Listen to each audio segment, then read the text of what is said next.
Mon but au-delà du discours, c'est de favoriser l'équipement. Dites Amen. Regarde, quand tu as un voisin qui ne dit jamais Amen, qui ne dit pas Alléluia, qui est toujours genre bizarre, regarde-le, toise-le pour moi. Et dis-lui, on ne se comporte pas comme ça à l'église, c'est pas bien. Il faut être participant. Ok? Amen. Donc je veux favoriser le fait que quelqu'un reparte de ce lieu avec une longueur d'avance, avec un avantage. Quelqu'un a dit, The Holy Spirit, my advantage. Voici ce que Jésus dit. Jésus dit, il est avantageux pour vous que je m'en aille, mais je ne vous laisserai pas orphelin, je vous enverrai le consolateur. Écoutez-moi bien, je commence avec ceci. Pierre et les autres disciples, les autres apôtres, ont eu la grâce, le privilège de marcher main dans la main, comme une image, mais de marcher physiquement avec Jésus. Pour les apôtres, l'histoire qu'on lit dans la Bible, ils ont vraiment touché Jésus comme je touche ce jeune homme. Jésus, chair et sang, a marché avec eux. Qui aurait voulu toucher Jésus comme ça? Si tu ne lèves pas la main, tu mens. Voilà. Okay? Connaître Jésus comme ça. Ils ont vécu 3 ans et demi, jour après jour avec lui. Ils ont dormi avec lui, ils ont mangé avec lui, ils l'ont vu marcher sur l'eau physiquement. Ils ont été là lorsque les pains ont été multipliés. Vous me suivez? Ils ont été là lorsque Jésus s'est réveillé pour calmer la tempête. Il est habillé en blanc, on va dire c'est Jésus. Ils ont été là lorsque Jésus a calmé la tempête. Ils ont été là lorsque Jésus a ressuscité Lazare. Mais Jésus, malgré tout ça, leur dit, c'est à votre avantage que je parte. Pars. Non, tu es trop près. Pars. Écoutez-moi. Jésus parti, normalement, vous vous rendez bien compte qu'il y a un vide. La personne physique avec laquelle je parlais n'est plus là. Je ne peux plus le toucher. Je ne peux plus le voir. Je ne peux plus l'entendre avec mes oreilles physiques. Et Jésus dit, ça là, c'est à ton avantage. Normalement, ça doit vous déranger. Parce que vous devez vous demander, comment est-ce que je suis plus avantagé que les gens qui ont marché physiquement avec Jésus? Jésus dit, ceux qui ne m'ont pas connu physiquement, mais qui reçoivent le Saint-Esprit, ont un avantage sur ceux qui ont marché avec moi physiquement. Ça veut dire que normalement, tu ne devrais pas avoir à envier Pierre.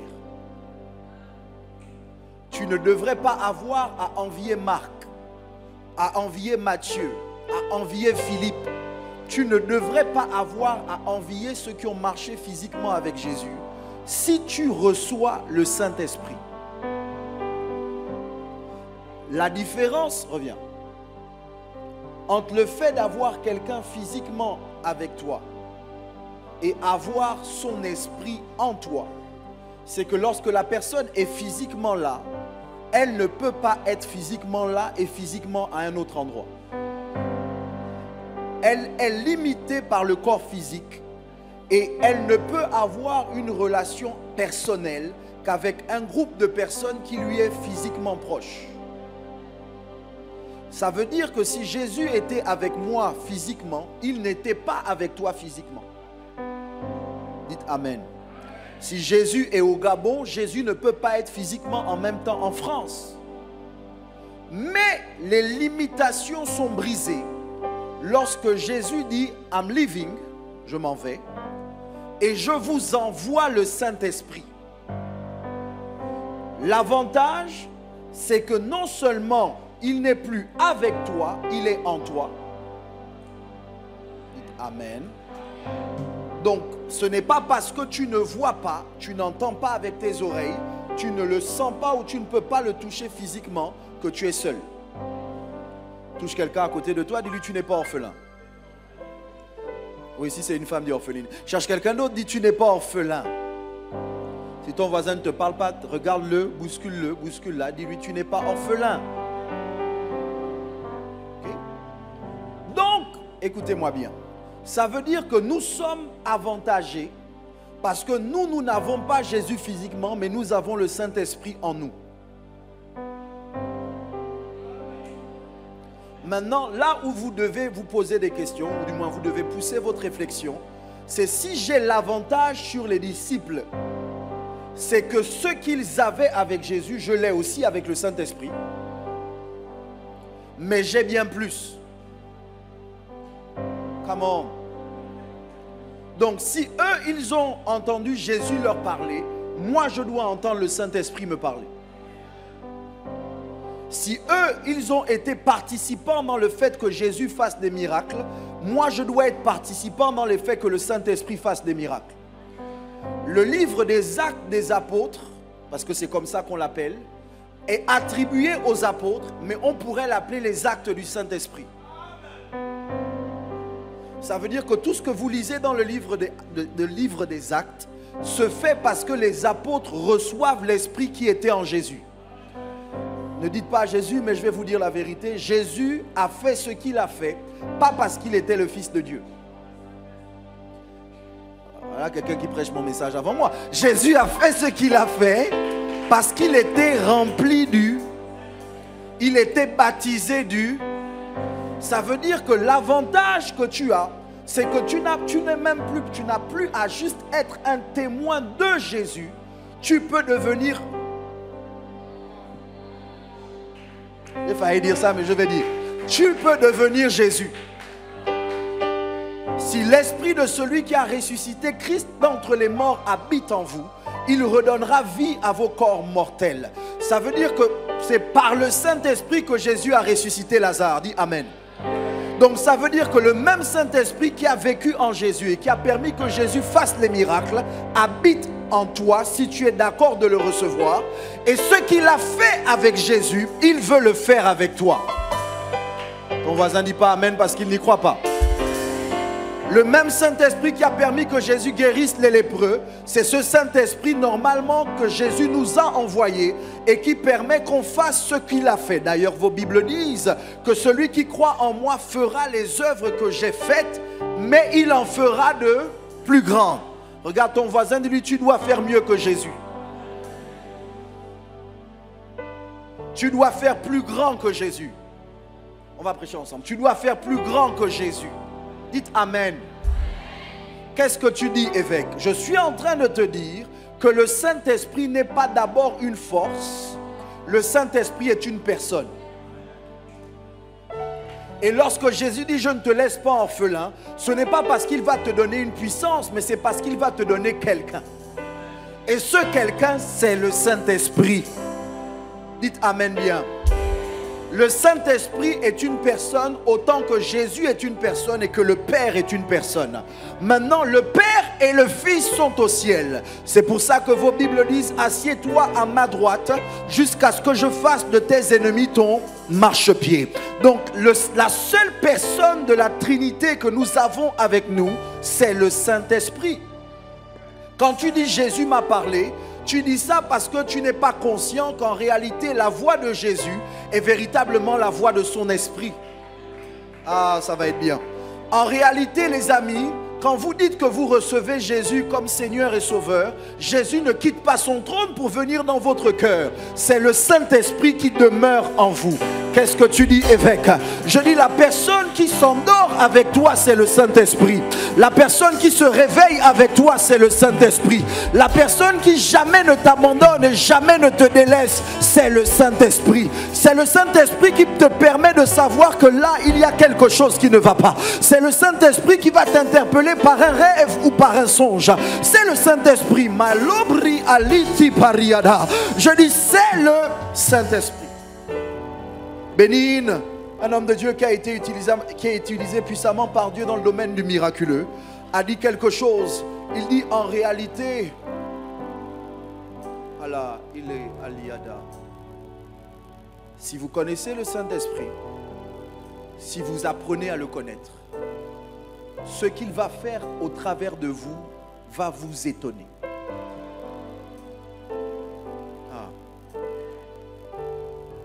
I feel him. À chaque fois que tu parles du Saint-Esprit, he shows up, il apparaît. Pourquoi? Parce qu'en réalité, beaucoup d'entre vous, ne le connaissant pas, vous pensez simplement que c'est Jésus. Mais la vérité, c'est que Jésus n'est plus sur la terre. Il a écrit un livre qu'il a appelé Bonjour Saint-Esprit. Si tu ne l'as pas encore lu, je t'encourage à aller le lire. C'est un classique, tous les chrétiens doivent lire ce livre. Ce livre révèle que le Saint-Esprit veut une relation individuelle avec toi. J'avais 15 ans, 16 ans à l'époque, lorsque j'ai lu le livre et que j'ai compris qu'en réalité, je ne suis pas obligé d'attendre le culte pour parler à Dieu. D'ailleurs, je peux avoir une relation individuelle avec le Saint-Esprit partout où je suis. C'est parce que j'ai commencé à soupirer après une relation avec lui que j'ai commencé à lui dire bonjour le matin quand je me réveille. Écoute, si tu vis avec quelqu'un, vous qui vivez soit en famille, qui ne louez pas seul, mais est-ce que vous savez que quand vous vous levez le matin, la première chose que vous devez faire normalement, c'est dire bonjour aux gens qui vivent avec vous? Pourquoi vous faites comme si vous étiez impoli? La première chose que tu dois faire le matin, c'est dire bonjour aux gens qui... Si tu as un père qui était comme les parents que j'ai, quand tu ne dis pas bonjour, la personne va te dire... Est-ce qu'on a... Même quand tu dors avec quelqu'un, la personne va toujours te dire... Est-ce qu'on a... Parce que c'est normal de dire bonjour. J'essaye d'emmener l'église à comprendre qu'à chaque fois qu'on se rassemble, il faut se dire... Mais maintenant, imagine, tu vis avec Dieu en toi et jamais tu ne lui dis.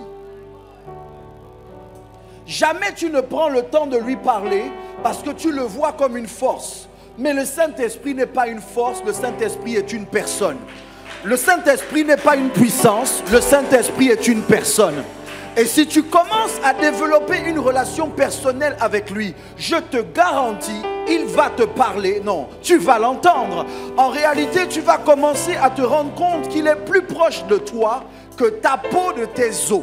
Le Saint-Esprit est plus proche de toi que ta peau est proche de ton corps.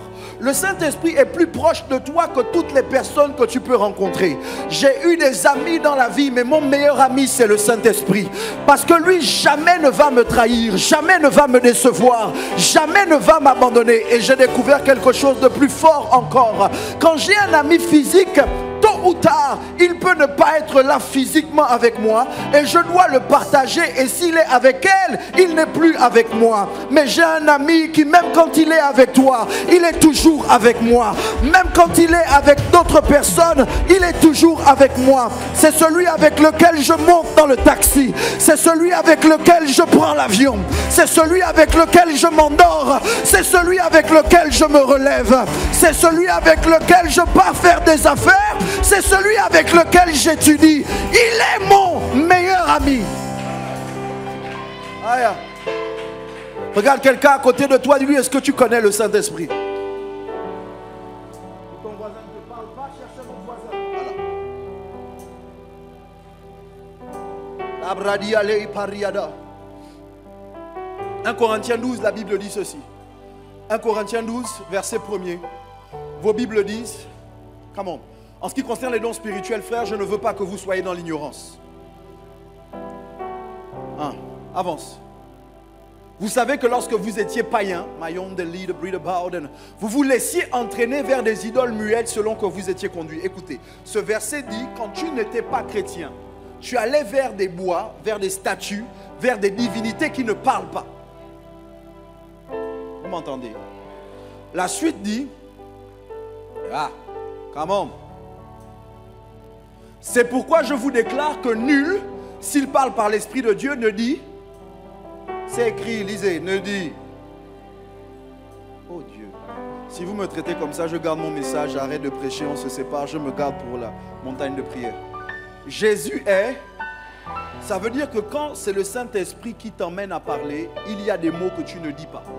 Écoutez-moi, la proximité avec le Saint-Esprit change le langage. Tu ne peux pas me dire que tu es proche du Saint-Esprit et tu jures comme pas possible. Que tu as toujours un langage injurieux, un langage d'insulte. Normalement, quand c'est par l'Esprit que tu parles, tu ne peux pas insulter la mère de quelqu'un.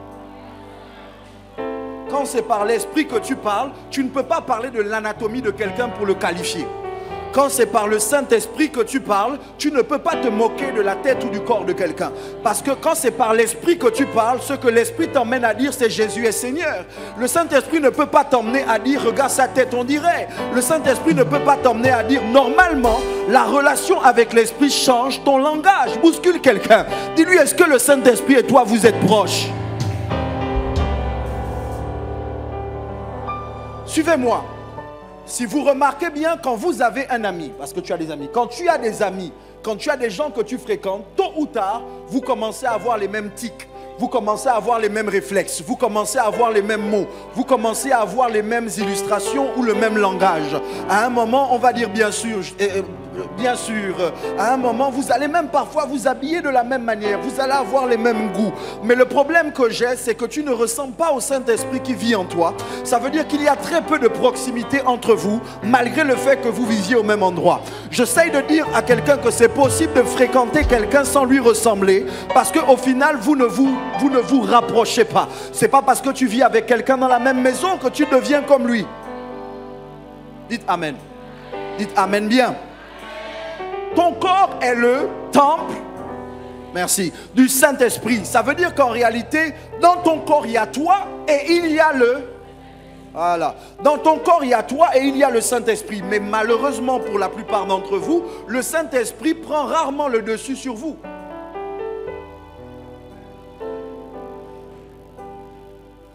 Quand tu vis avec quelqu'un dans la maison, dans une maison, la personne est capable de rester totalement silencieuse et de n'occuper l'espace que tu lui donnes. Pourquoi tu n'entends pas le Saint-Esprit sur tes études? Pourquoi tu n'entends pas le Saint-Esprit sur tes relations? Pourquoi tu n'entends pas le Saint-Esprit sur ta vie de tous les jours? Parce que ce sont des domaines que tu as préservés, que tu as gardés privés.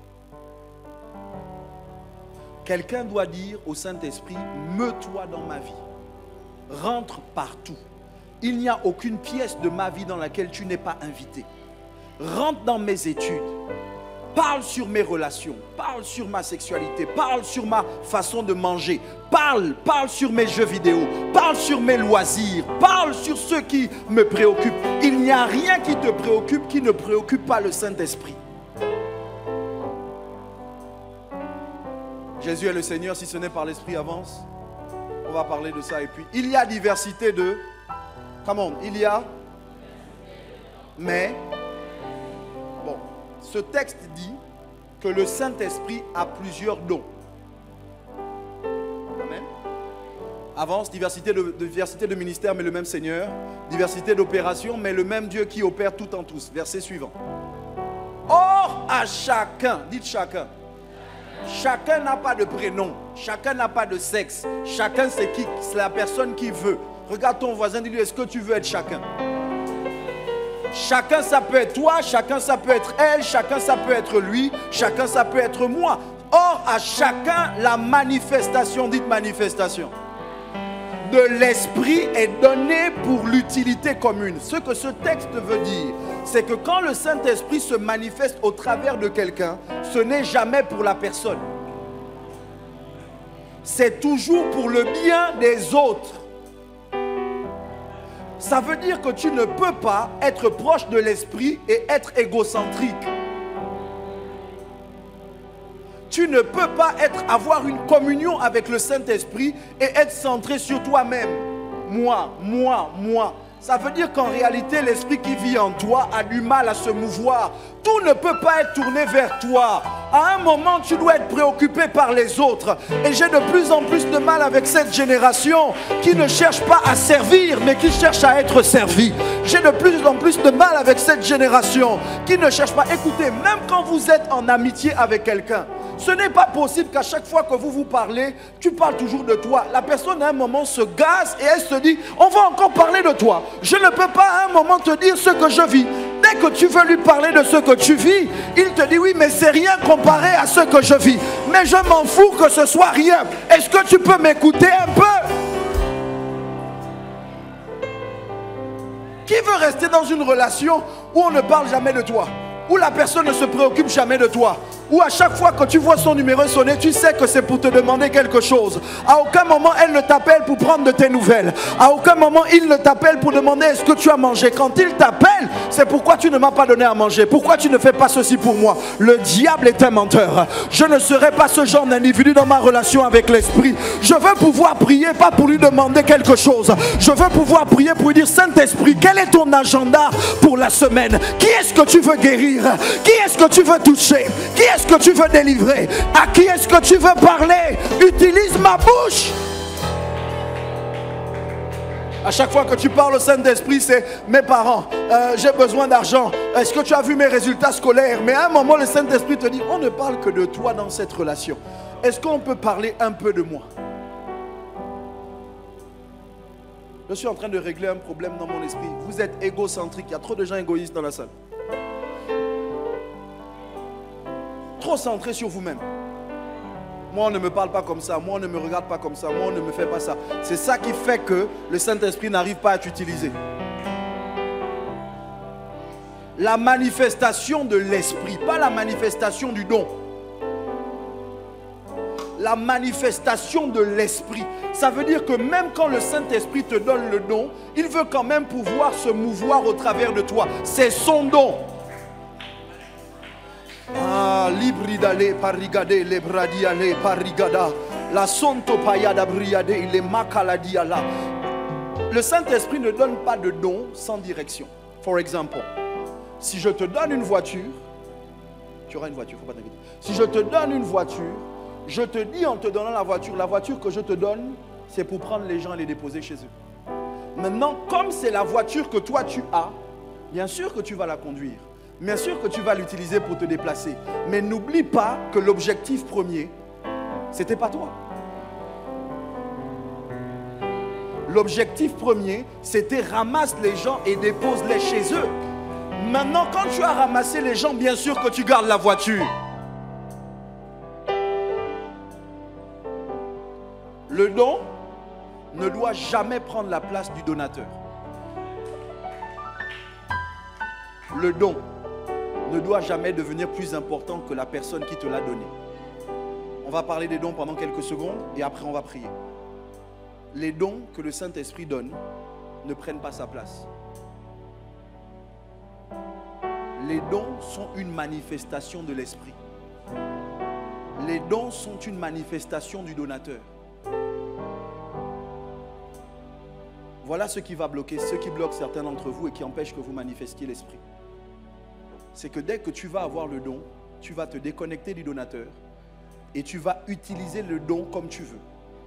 Pour te faire voir, pour te faire connaître, pour avoir de l'argent.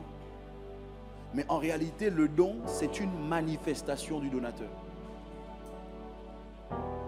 Si je te donne une voiture, c'est que je peux t'en donner une autre, et une autre, et une autre. Mais si dès que je t'ai donné la voiture, tu disparais, tu me prouves qu'en réalité, tu n'étais pas avec moi pour moi. Tu étais avec moi pour le don. Et dès que tu as reçu ce que tu voulais recevoir dans ma vie, de moi, tu es parti. Est-ce que vous m'entendez même? La suite. Et on va prier. En effet, à l'un est donné par l'Esprit une parole de sagesse. Qu'est-ce qu'une parole de sagesse? Déjà, voyez que le texte dit parole de sagesse. Le don s'appelle le don de la parole de... Ce n'est pas le don de sagesse, c'est le don de la parole de... Ok. Vous allez vous rendre compte qu'avant ce texte, ces versets, on a parlé du fait d'aller vers des idoles muettes. Ça veut dire que Dieu parle. Il n'est pas une idole muette. Et quand Dieu parle, par son esprit en un homme, il donne des paroles. C'est notre Père qui a l'habitude de dire que tout commence par la parole. Il n'y a pas de ministère sans parole. Tu vas devoir parler aux gens. Tu as manqué ça, je vais redire. Tu vas devoir parler aux gens. Quand le Saint-Esprit t'utilise, il t'apprend à vivre en relation. Je vais dire ça dans l'autre sens. Vous devez apprendre à parler aux gens. On ne veut plus de gens qui disent Dieu m'a dit et tu as un mauvais caractère. Nous-mêmes quand on te regarde, on dit à Dieu ne parle pas par cette personne. Arrête de lui parler sur ma life. Ça peut être Dieu, mais comme Dieu te donne une parole, il ne te donne pas un livre, il te donne une parole. Mais sauf à la parole de sagesse ou à la parole que Dieu donne et à tes paroles. Vous me suivez? Ne fais pas que la parole de Dieu soit rejetée à cause de tes paroles à toi. Si tu ne sais pas parler aux gens, apprends. Je prêche mieux que tu ne dis amen. Cherche quelqu'un à côté de toi, dis-lui apprends à parler. Gronde-le s'il te plaît de ma part, dis-lui apprends à parler.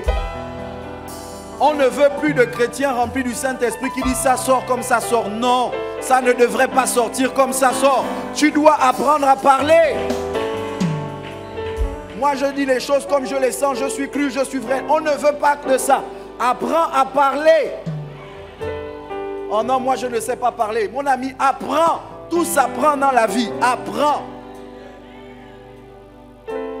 Personne ne voudrait recevoir une parole de Dieu, le Dieu amour, le Dieu compatissant, le Dieu qui ne prend pas le coupable pour innocent, mais qui pardonne l'iniquité des pères jusqu'à la millième, qui pardonne et qui bénit jusqu'à la millième génération. Le Dieu qui est fidèle, même quand on est infidèle, tu vas mourir. Ce que j'ai contre toi est trop grave, tu vas mourir. Nous-mêmes, on sait que Dieu ne tue pas les gens comme ça. Il laisse vivre les plus brigands sur la terre. C'est pas moi, il va venir tuer. Authentique. Quand il veut me tuer, je dis, stop d'abord. Tu fais quoi de lui? Je blaguais. Voilà, c'est ça. À un moment, tu dois pouvoir, toi, parce que le Saint-Esprit veut t'utiliser, apprendre à parler. Dites Amen.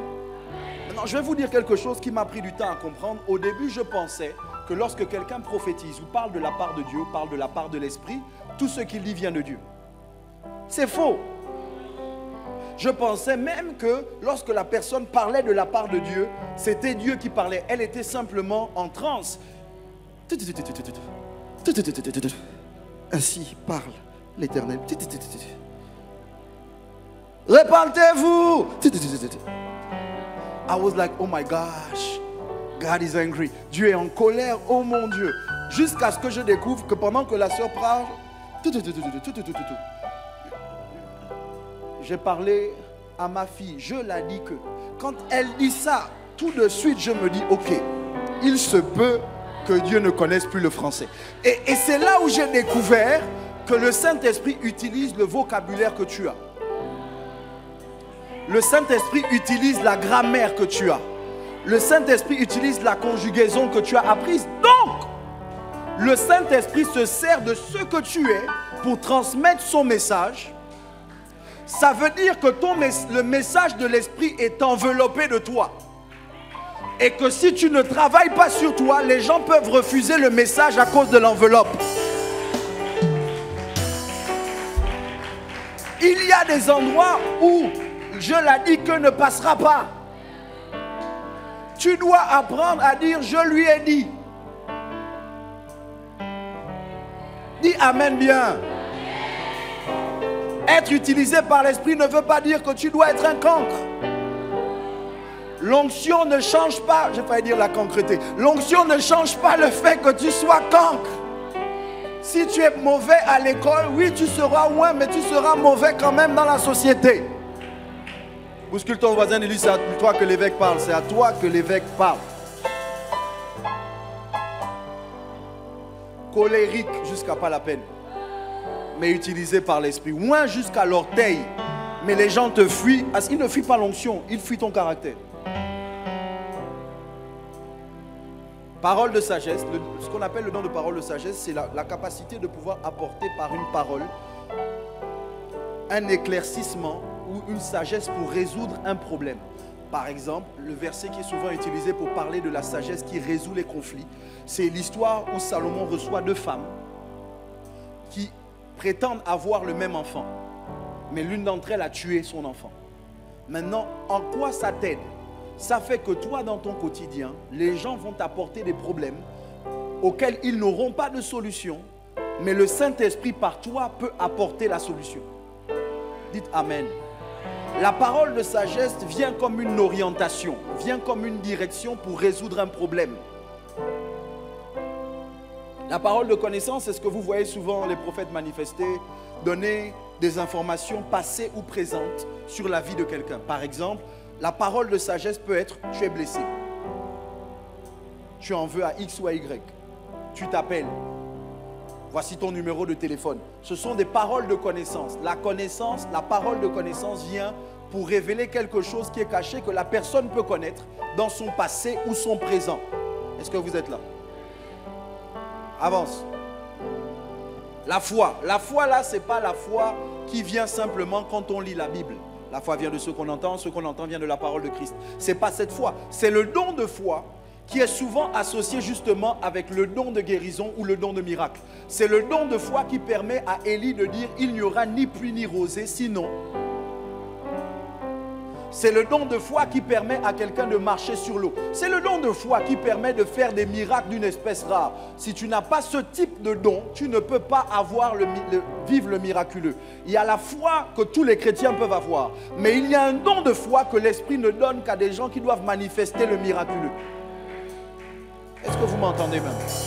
Par exemple, si tu aspires à être utilisé par Dieu dans le domaine des signes et des prodiges, tu dois aspirer à ce que ta foi passe à un autre niveau. Que ce ne soit pas une foi qui dépende des temps et des circonstances. Il y a des gens, par exemple, quand Jésus dit: si vous avez de la foi comme un grain de senevée, vous direz à cette montagne: ôte-toi de là, jette-toi dans la mer, et elle vous obéira. La foi grandit. Mais le don de foi vient comme le don de parole de connaissance, vient comme le don de parole de sagesse. Est-ce que vous m'entendez?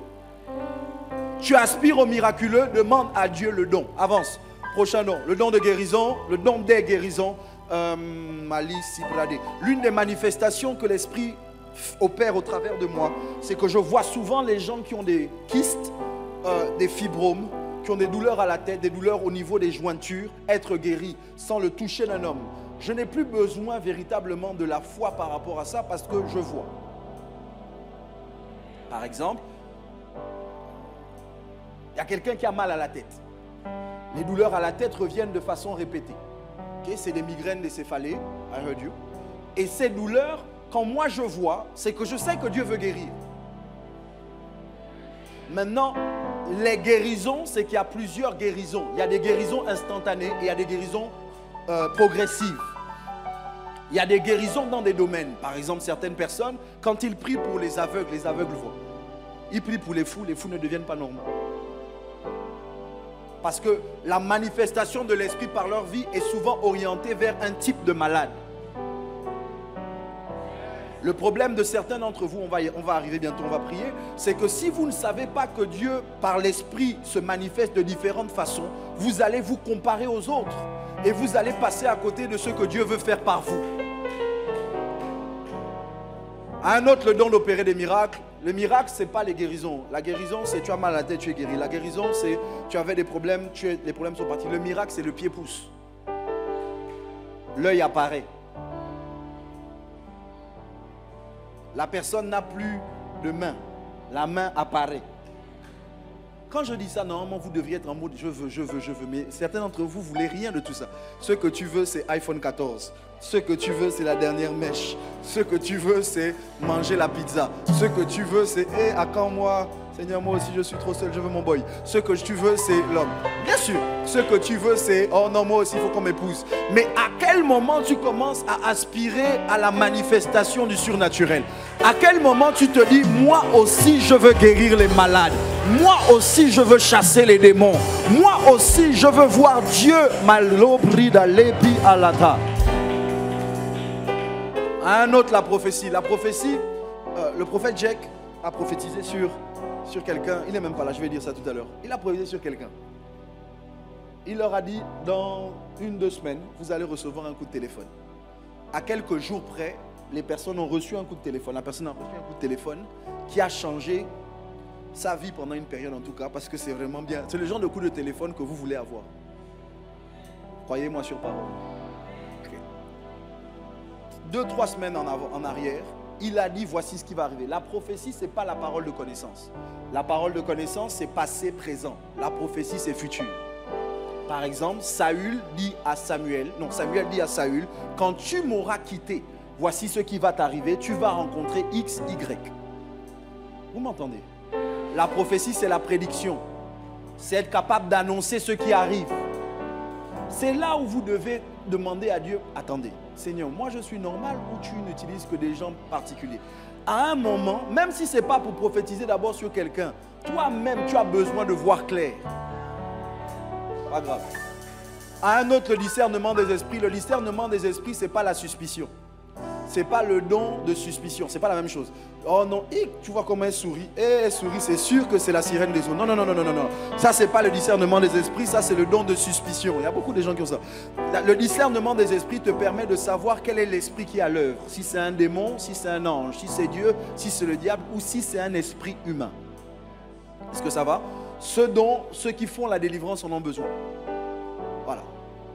À un autre, la diversité des langues. La diversité des langues, ce n'est pas juste la glossolalie. La glossolalie, c'est libradi, alito, malika, lideba, rasopakatanamaya. Ça, c'est le parler en langue, la glossolalie. Ce dont on parle là, c'est le don que l'Esprit donne ou quelqu'un qui n'a pas appris le mandarin se retrouve en Chine. Et pendant qu'il est pris peur, le Saint-Esprit, il parle. Lui, il dit qu'il parle en langue, mais les gens l'entendent en mandarin. Toi, ton parler en langue, nous tous, on ne comprend rien. C'est pas, tu n'as pas le don de diversité des langues. Ce n'est pas parce que tu fais comme moi, Mayon de Bizine, que tu te dis que, hé, mon parler en langue, la diversité. Non, non, non, ce n'est pas parce qu'il y a des mots anglais que c'est l'anglais. Ce n'est pas l'anglais. Est-ce que vous me suivez? Le don de diversité des langues, c'est à ce don-là qu'on parle l'interprétation des langues. C'est la capacité d'interpréter des langues. Ce n'est pas une langue, c'est des langues. Ça veut dire que tu n'as pas appris quelque chose, mais tu entends la chose dans ta langue. Avance. Un seul, dites un seul. Et même esprit opère toutes ces choses, les distribuant. Come on, come on, come on. Vous voyez la fin du verset, non? Comme qui veut. Comme qui veut. Maintenant, je vais vous dire la vérité, ce n'est pas totalement vrai. Mais 1 Corinthiens, non, 12, mais le dernier verset, je crois que c'est 31. C'est moi l'évêque. Regardez. Lisons ensemble, 1, 2, 3.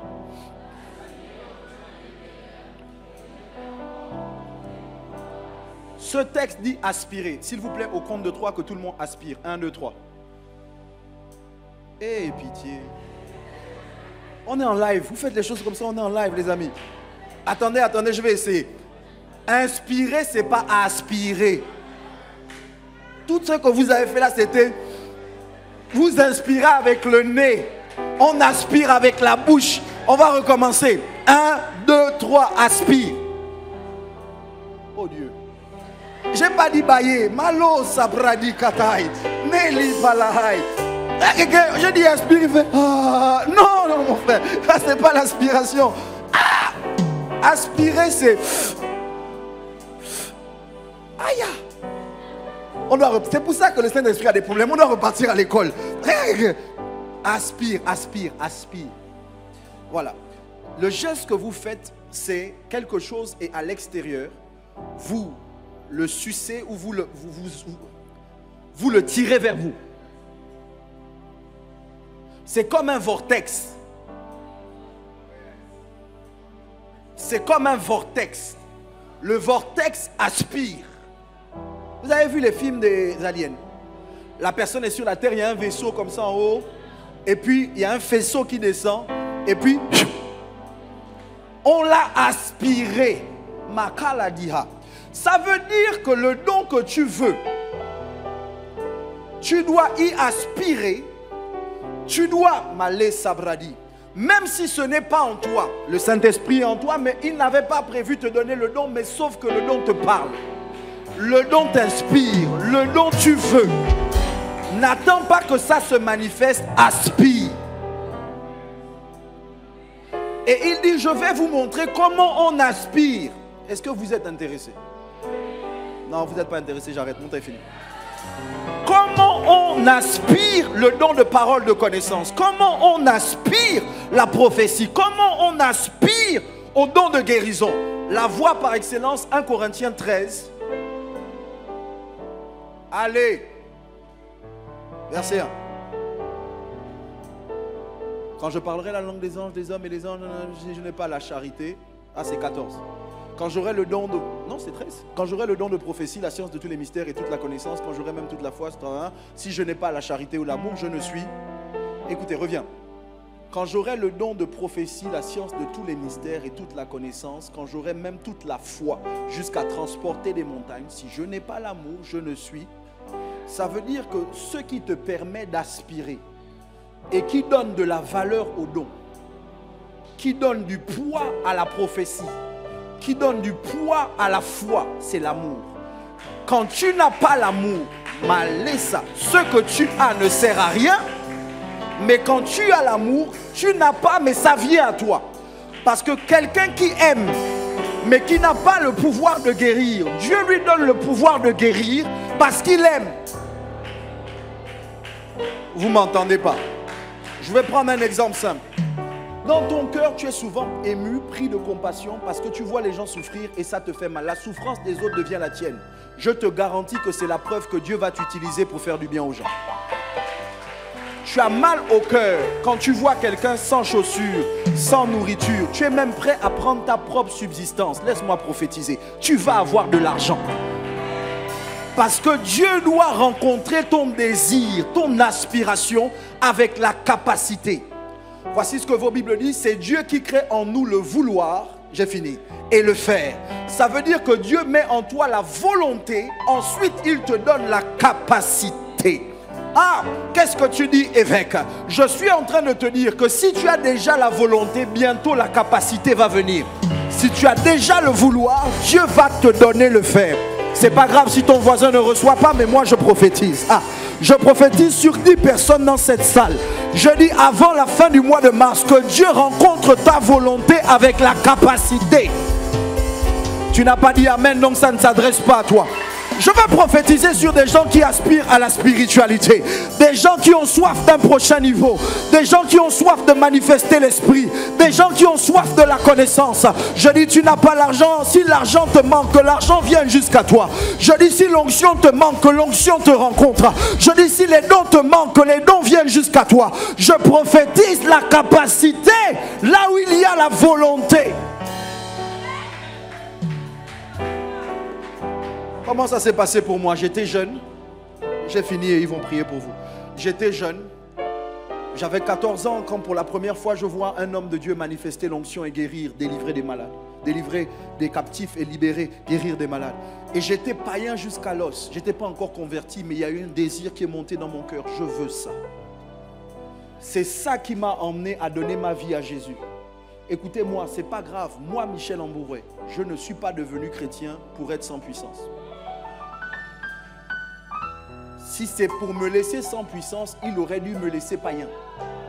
Parce que quand j'étais païen, j'allais vers les idoles muettes. Elles ne me parlaient pas. Mais ce n'était pas grave parce que j'étais païen. Maintenant que je suis chrétien, je ne vais plus vers les idoles muettes. Je vais vers un Dieu qui parle. Ce n'est pas possible que ce Dieu parle et qu'il ne m'utilise pas pour parler. Ce n'est pas possible que ce Dieu parle et que ma famille reste comme elle est. Ce n'est pas possible. Jésus a dit c'est plus avantageux. Il n'est pas là. Mais j'ai quelqu'un qui vit en moi qui s'appelle le Saint-Esprit. Saint-Esprit de Dieu, utilise-moi. Saint-Esprit de Dieu, sers-toi de moi. Si c'est toi qui as utilisé Jésus, utilise Michel Ambouret. Si c'est toi par qui Jésus a guéri les malades, utilise mes mains pour guérir les malades. Utilise mes pieds pour annoncer l'évangile. Sauf que ce qui nous bloque, c'est que nous n'aspirons pas. Beaucoup d'entre vous, votre rêve de vie, ce n'est pas d'être utilisé par Dieu. C'est d'avoir de l'argent. C'est d'avoir un bon travail, d'avoir une bonne famille. J'ai dépassé ces aspirations. D'ailleurs, je n'ai jamais eu ça au début. Moi, je ne me suis pas marié par aspiration. Je me suis marié par mission. Je ne sais pas comment je vais vous dire ça. Je n'ai pas ce que j'ai parce que j'ai soupiré après ces choses. Ce que j'ai, je l'ai en conséquence à chercher premièrement le royaume des cieux. Dès le moment que tu te détournes du royaume pour la chose, tu deviens frustré, aigri. Recommence à aspirer aux dons les meilleurs. Recommence à aspirer à une intimité avec le Saint-Esprit. Tu es là ce matin et tu ne parles pas en langue. La base. Quand on dit prier, toute ta vie de prière est fade. quand on dit prier, il n'y a aucun zèle, aucun feu. Tu n'as aucune vie de prière chez toi à la maison. Pas de relation avec l'esprit. Tu ne sais même pas. La première personne à qui tu parles, c'est Facebook. La dernière personne à qui tu parles, c'est Twitter. C'est Snapchat, c'est TikTok. La première personne à qui tu devrais parler devrait être le Saint-Esprit. Avant de dire bonjour à tes parents, avant de dire bonjour aux gens qui vivent avec toi, tu devrais prendre le temps pour dire Saint-Esprit, merci d'avoir veillé sur moi durant la nuit. Saint-Esprit, merci. Et pendant que tu lui parles, il télécharge à l'intérieur de toi les pensées pour la journée. C'est pendant que tu pries que le Saint-Esprit va te dire, cette journée, c'est la journée que j'ai faite. Elle sera pour toi un sujet de joie. Quand tu rentres le soir, avant de dormir, la dernière personne à laquelle tu devrais parler devrait être l'Esprit de Dieu. Le Saint-Esprit, j'étais élève, j'étais à Raponda, Port-Gentil. J'étais en classe de chimie. Et pendant que je suis en classe, le Saint-Esprit me dit qu'il veut guérir ma chef de classe. J'étais plus petit que ça, ma chef de classe était camerounaise, elle avait une taille beaucoup plus élancée que la mienne. Quand je la regarde, je dis au Saint-Esprit, on n'est pas à l'église. Et à l'époque, je ne prêchais pas. Parce que la relation avec le Saint-Esprit, pour l'expérimenter, tu n'as pas besoin d'estrade. Tu n'as pas besoin de micro pour que le Saint-Esprit t'utilise. On est en classe, le cours fini. Je jure que je ne prie pas pour la fille. Parce que je flippe, j'ai peur. Dans mon cœur, c'est ici, ça ne marche pas. Je m'apprête à sortir du portail. Il y avait un grand portail. Elle va de ce côté parce qu'il y avait un autre portail là-bas. Et pour la première fois dans ma vie, mes pieds arrêtent de m'obéir. Quelqu'un me tourne et m'emmène dans une direction dans laquelle je ne veux pas aller. Je sens l'Esprit dire, tu vas prier. J'arrête la dame par obéissance, je dis à la jeune fille, j'ai oublié son prénom, chef de classe, je veux prier pour toi. Ok, elle était catholique, ok, elle est avec son ami. Là c'est le problème, quand vous êtes à deux, si ça ne marche pas, il n'y a que vous deux qui savez. Mais il y avait un témoin. Donc on est rentré dans une salle, elle s'est assise, et le Saint-Esprit me dit qu'il va la guérir de la sinusite. Et sinusite, Saint-Esprit, tu connais la sinusite. La sinusite, ça part pas. La sinusite, ça fait mal aux gens. La sinusite, parfois, c'est bizarre. Je lui explique tout ce qu'est la sinusite dans ma tête, mais il s'en fout. Et donc, je mets ma main sur la dame, la fille. Je mets ma main, je prie. Les prières, pas les prières. Vous voyez, quand vous sentez l'onction, vous priez différemment que quand vous ne sentez pas l'onction. Okay? Quand vous sentez l'onction, au nom de Jésus, ma libra de katamaya, je décrète et je déclare. Quand tu ne sens pas l'onction, tu pries vite. Au nom de Jésus, sois guéri de toute douleur. Amen. Je pars, je n'attends même pas, je ne vérifie pas est-ce qu'elle va bien. Pendant que je tourne le dos, j'entends la jeune femme, la jeune fille parler à son amie. Elle dit, je respire normalement. Vous acclamez pas parce que ce n'est pas votre guérison. Ma première expérience de guérison, je ne l'ai pas eue à l'église, je l'ai eue à l'école. Le Saint-Esprit m'a révélé qu'en fait, nous le mettons dans un mur, nous le bloquons dans l'église, alors qu'il veut t'utiliser dans le taxi. Il veut t'utiliser à l'aéroport, il veut t'utiliser dans ta chambre à la maison, il veut t'utiliser quand tu es au marché, il veut t'utiliser en dehors de l'église. J'allais dire en boîte, mais non, il n'aime pas la boîte. Il veut t'utiliser. Il veut t'utiliser partout où tu es. Dites Amen bien.